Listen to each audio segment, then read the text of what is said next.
All aboard!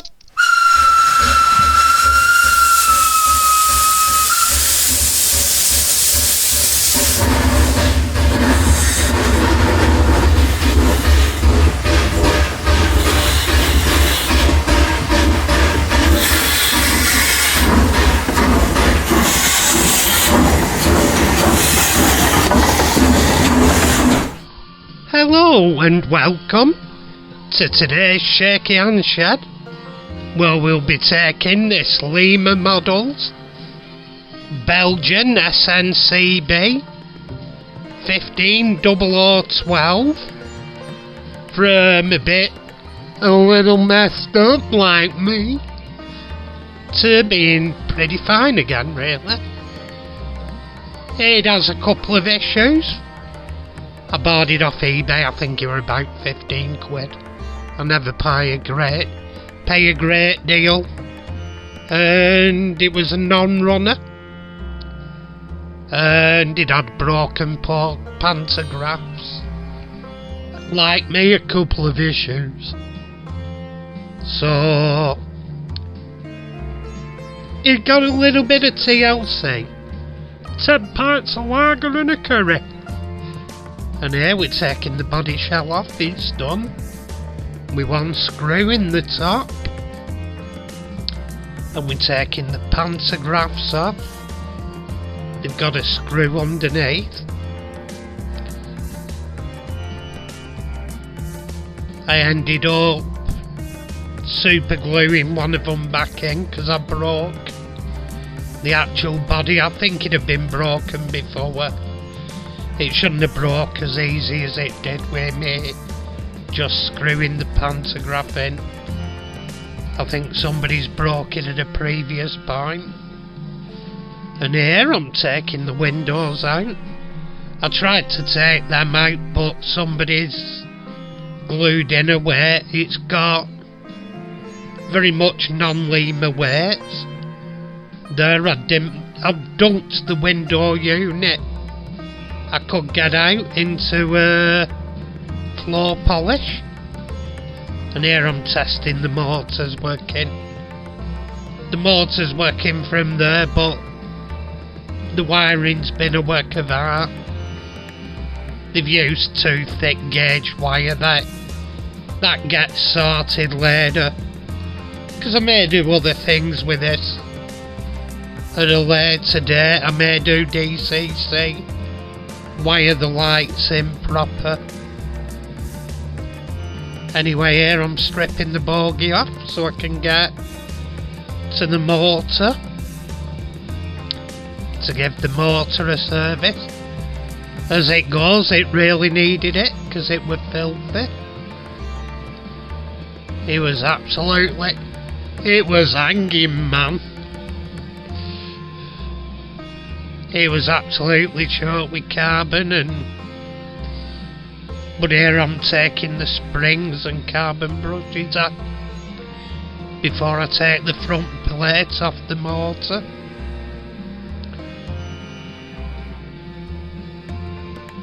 And at this point, I didn't know I was gonna redo the wiring, so I'm being careful with it. If I knew I were going to redo it, I'd have just snipped it off and had an easier job working on the motor. But I didn't have a crystal ball.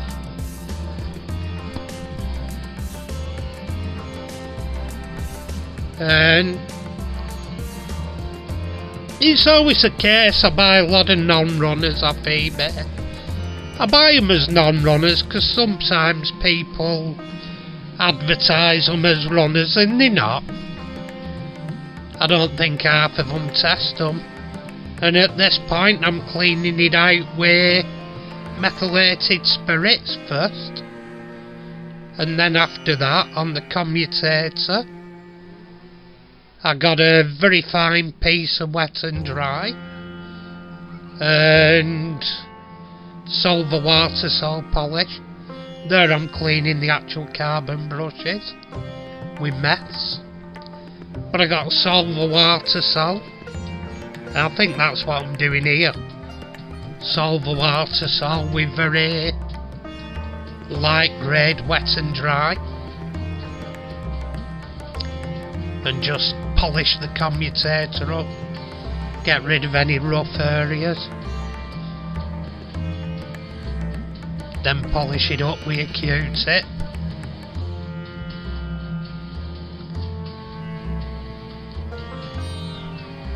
Making sure you get the gaps, make sure there's no crud left in the gaps. I went over the gaps with a point of a cocktail stick, make sure dirt were out.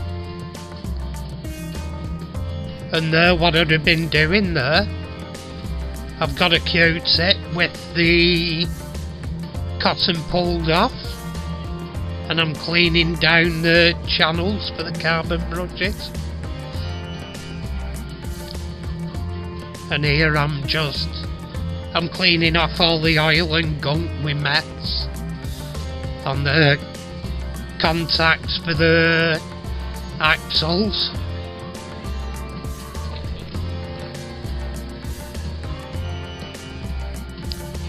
And at this point I'm re-oiling. I didn't bother with grease on the gear wheels because there were enough there and it was still good. So I thought, why bother when it's good already? Just making myself extra work when it's not needed. And there I'm going over with a copper brush, cleaning the contacts before I put the carbon brushes and springs back in. Entertaining job. I usually have a few attempts. Here we go. Did I get it? Think I did. Yeah, I'm just crimping it over now. Got it in. Never let. And here I'm running the motor with a brass brush again. Brass bristled brush. They're worth looking for. They do a set with the glass fibre brush, brass brush and a steel brush. Worth looking for the set. They're not much more than just buying the glass fibre brush by itself. And here I am putting the axles back together and the bogies, etc. Cleaning up. I'm cleaning up the front one now. Well, whichever side. I'm cleaning that up with meths, the contacts, etc. Then going over it with the brass brush.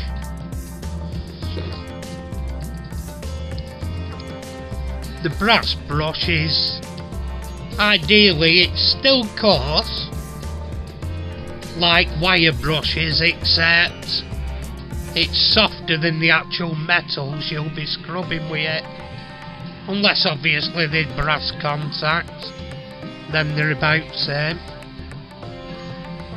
And here at this point I still haven't decided to replace the wiring. I'm still using thick wiring, but I decided to strip it all off and put finer wiring on.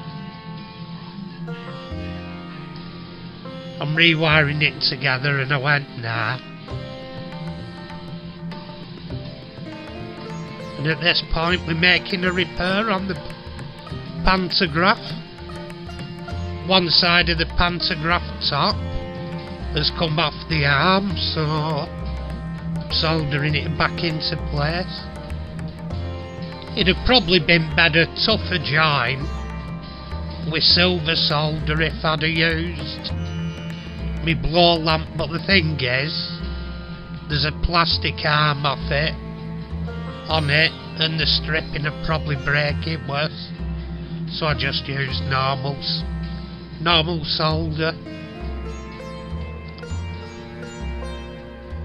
And what I'm doing here, the triangle springs, and they're a bit long, So I actually cut them down, then bent a loop up from the spring and fitted it, and it did the job.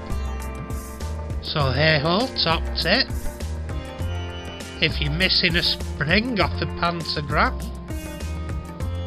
buy one of the tri-ang ones, cut it down to the length you require, then bend a bit of the end spring up so you have one of the loops, and fade on, job's a good one. You get a working Pantograph again. Happy days. There we go, so that's a Pantograph with a repair affected. And here I'm putting the Pantographs back on. And I fitted the body back on. But I decided at this point, I thought, no, I tried it for working and it weren't working, it were wired wrong. So I decided to strip the wiring off and rewire it completely, using appropriate colours for, well, they're not appropriate, different colours for negative and positive. And that's it, back together again. And we give it a test. Test it's actually running. And at that point I thought, oh no, don't tell me I've cocked up the wiring. But I'd actually not plugged in my transformer. And at that point I hadn't got it on the right side. And there we are, happy days. Try the different direction.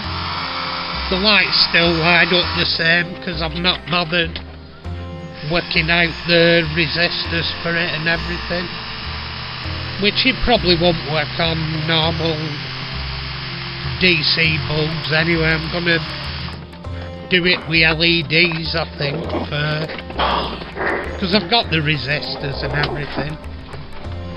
So if I do it DC, I'll do it with resistors and everything. Anyway, here's where we started. A non-running and bit down a deal. It weren't too bad. I give it a bath and a scrub and dip the windows and repaired the Pantographs, got it running again. So it's had a few jobs. It's a nice little logo. Watch my fingers trying to stop it. Nah, I changed my mind for that because I was going to stop it and do the Pantographs, but I decided flick them with a brush. And there we go, Pantographs up. Happy days are here again. Looking good.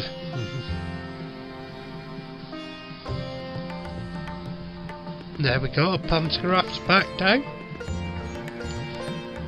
So she's all a worker again. Ready to go on the line any second.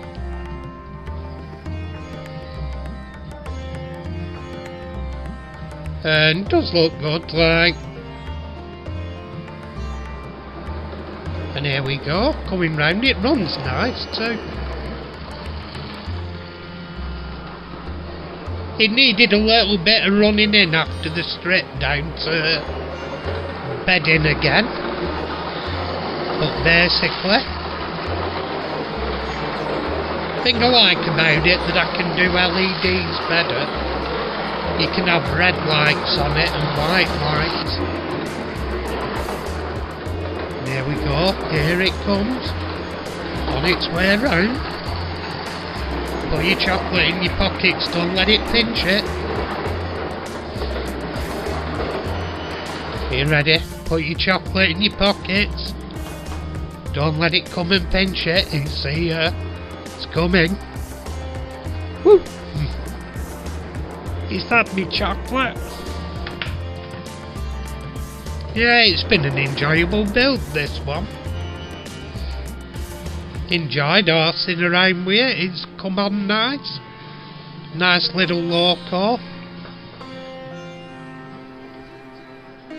And it's nice having somewhere permanent run them now once they're done. I think my next video will be showing off how far we've got with the layout. I've got my next section built, and I can extend the track a bit so I can run a bit further. Then next month I think I'll build my last section and start working the track layout out. Anyway, thank you for watching, and all that remains to say is tatty pie, everyone.